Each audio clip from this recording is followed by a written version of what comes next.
তো hello guys, কেমন আছো তোমরা? আমি তো অনেক ভালো আছি। তোমরা আমার গুরু, তোমাদেরকে নিয়ে আজকে করলাম ভিডিওটা শুরু। তো আজকে আমি আবারও চলে আসছি মাঠে বলতে আমি মাঠে ছাড়া আর ভিডিও বানাই না। দেখতে পাচ্ছ শস্যগুলো কেমন বড় হয়ে গেছে। এই যে এখন ফুল ঝরে যাওয়ার মতো সময় হয়ে গেছে, আর একটুখানি আছে। এই যে পুরো শস্য ধরে গেছে, পুরো হলুদ হয়ে গেছে গাইস। চারিদিকে হলুদ আর হলুদ, দেখতে পাচ্ছ চারিদিকে হলুদ। আর এদিকে সূর্য মামা উঠে গেছে। এই যে মানে এইদিকে আমাদের পূব, এইদিকে উত্তর, এদিকে দক্ষিণ, এদিকে পশ্চিম, চারিদিকে হলুদ হয়ে গেছে। আর আমি এইখানেই চলে আসছি ভিডিও বানাতে। মানে ভিডিওটাতে তোমাদেরকে কেমন দেখাচ্ছে অবশ্যই কমেন্ট করে জানাবা। দেখতে পাচ্ছ চারিদিকে হলুদ, আরো তোমাদেরকে দেখাবো এমন এক জায়গা সবুজ, চারিদিকে সবুজ থাকবে গাইস। তো কি হয়েছে? কিছু হয়নি, এমনিতেই বানালাম আর কি। দেখতে পাচ্ছ কেমন সুন্দর লাগছে, চারিদিকে সবুজ আর হলুদ। ওই পাশটা পুরোটা হলুদ, তার এদিকেও সবুজ, ওইখানে একটু হলুদ আছে, আর চারিদিকে সবুজ গাইস। আমার পিছনে ব্যাকগ্রাউন্ডটাও সবুজ। মানে এমন জায়গা আসছি চারিদিকে খালি সবুজ আর সবুজ, আর কোনো দিকে দেখতে পাবো না, চারিদিকে সাদা। अच्छा है मैं अंधा हूँ। যেমন সমুদ্রগুলা দেখা যায় ওই টাইপের আর কি, পুরো সাদা। মানে এ পাশ থেকে ও পাশ দেখা যাচ্ছে না, মানে কুয়াশা করছে তো তার জন্য দেখা যাচ্ছে না আর কি। আর দেখতে পাচ্ছ গমগুলা কেমন বড় হয়ে গেছে, অনেকটাই বড় হয়ে গেছে গাইস। আর এটা এদিকে দিঘি আছে, মানে এখানে খেজুরের গাছ আর তালের গাছ আছে গাইস। আর আমিও ওইগুলাতে ঘুরতে চলে আসছি। মানে জায়গাগুলা দেখলেই যেন কেমন লাগে গাইস। আমি তো জানি তোমরা দারুণই বলবা।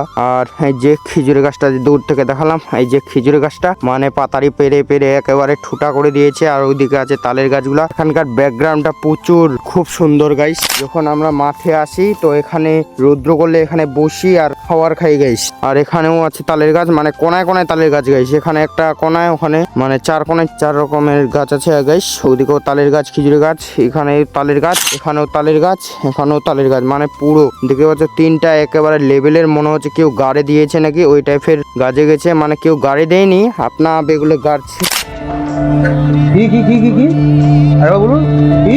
গাছে গেছে গাইস, আপনা আপ গাছে গেছে এগুলা। এই যে দেখতে পাচ্ছ পুকুরে কি গাছ গেজে গেছে এগুলা। তোমরা হয়তো বলবে এটা আবার কি পরপু হয়েছে, এটা পরপু হয়নি গাইস। মানে এখানে এর আগে জল ছিল তো হয়তো মিশিংটা স্টার্ট হয়নি, তার জন্যই মিশিংটা গরম করছিল। সবুজটা যে দেখতে পাচ্ছ এটা হচ্ছে ধানের গাছ গাইস। तू समझा? हाँ। नहीं तू समझा नहीं। মানে ধানের চারা উৎপন্ন করবে তো তার জন্য দিয়েছে, যেটাকে আমরা আমাদের ভাষায় বলি বিচন। ধানটা যে লাগাবো ওই গাছটা আর কি এখান থেকেই তৈরি হয়। আর এই যে ছোট্ট ছোট্ট গাছগুলো দেখতে পাচ্ছ, এগুলো কোনো ইয়ের গাছ না গাই, সেগুলো হচ্ছে তোমাদের জঙ্গল, এমনি জঙ্গলের গাছ। মানে তাল পাতা কেটে রাখছে। দেখতে পাচ্ছ আমাদের পুকুরের যেমন ব্যাকগ্রাউন্ড, মানে এখান থেকেই আমরা আর কি গমে অন্যান্য জায়গায় জল দেই।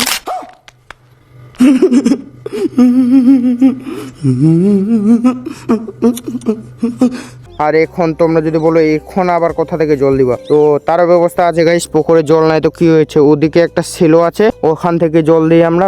মানে ওটা ওই দিক দিয়ে যে আসলাম কিনা, ওখানে কোনায় আছে, ওখান থেকে জুড়ে এদিকে আনে গাইস। মানে ম্যাক্সিমাম 2 থেকে 3টা রোল খায় এদিককার গুলা দিতে। মানে এদিকেও একটা আছে, অত দূর নাই গাইস। ঘন ঘন আছে, এখানে একটা আছে, এখানে একটা আছে, ওদিকেও একটা আছে গাইস। আর আমার পিছনে তো আছে এই যে অ্যামাজন জঙ্গলটা দেখতে পাচ্ছ, ওখানে পুকুরটা আছে, ওখান থেকেও কেউ আনে। আর এদিকে মার্শাল আছে, মানে ওদিকে গম গাড়িনি, ওদিকে ধান লাগাবে তো ওদিকে ছেঁকাছেকি করতে হয় না গাইস, মার্শাল দিয়ে দেয় সব। মার্শালের মালিকটা মানে ওই সব কিছু দিয়ে দেয়। আর এদিকেও রোদ উঠে গেছে, বেলাটা অনেক দুপুর হয়ে আসছে। দুপুর হয়নি, মানে 8টা বাজে আর কি, 8টা বাজে গেছে। আর আমি এখন যাবো বাড়ি। এইদিকে পুরো কাদা হয়ে গেছিল গাইস, মানে যখন মাছ মারা চলছিল।